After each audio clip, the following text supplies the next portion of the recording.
Дайте како општина да ја смениме намената. Значи, мојот предлог тогаш беше ние да побараме смена на тоталниот урбанистички план и не е исто да го регасели да кажем и зашто. И тогаш кажем мај. Значи, или намена деловни објекти, или намена стамбени објекти. Тоа беше мојот предлог. Веќе кога го продаваме. Зошто? Затоа што по автоматизам ја сменивме минималната цена по која што општината може да го продаде земјиште.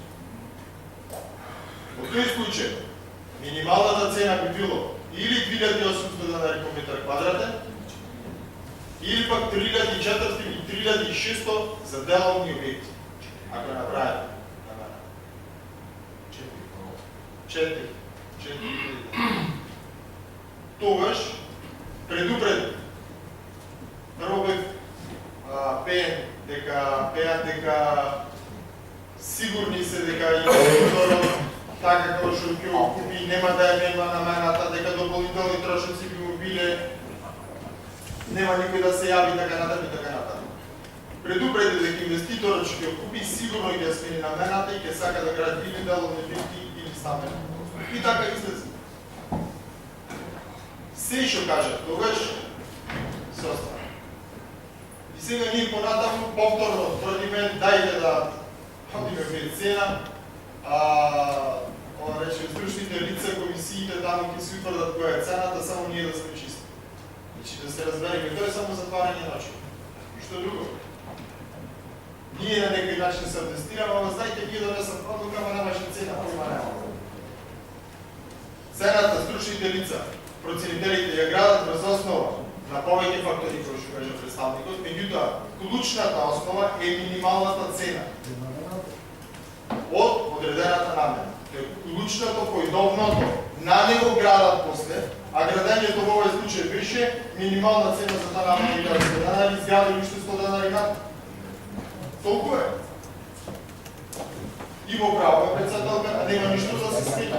Повторно тие се разбереме и не се маѓоничеви, пак смејате што по законот да брат. Не може тој да стави со минимална цена 1100 денари, со точно познати критериуми како се дефинира и се утврдува цена, да стави цена од 1200, од тие ни чувствуваме грижена совест, па кривично одговорност за проценител. Точно така, баш за тоа што има методологија, ние повторно ги да ставиме и да не ставиме цена, ќе стигнеме со ова намера повторно 1200 денари.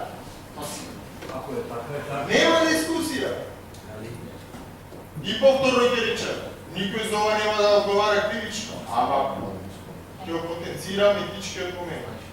Дали ние со широм отворени очи ќе дозволиме Битола, општина Битола да заработи 48.000 евра помалку. Ако сметам да градското мнозинство дека така треба да тера работата, нека ја тера. Мојот предлог е ова одлука се врати на дневен ред во онај момент кој ќе добиеме информација дека деталниот урбанистички план не е дозволена измената на деталниот урбанистички план. Прво, или второ дека инвеститорот го повлекла од процедура деталниот урбанистички план на останалата измена. Во тој случај би ја вратиле макар уште. Се додека не добиеме таква информација, јас да оставим во братската одлука и овој случај да не носи никаква одлука. Иначе, уште една информација, бидејќи представникот од одделението спомена ценовникот, односно правилникот, јас што цитирав пред малку више за градежно земјиште. Ева општина Битола како го дефинира, ја дефинира продажбата на градежно земјиште и на зборно место, значи зборни места и градежни парцели во општина Битола.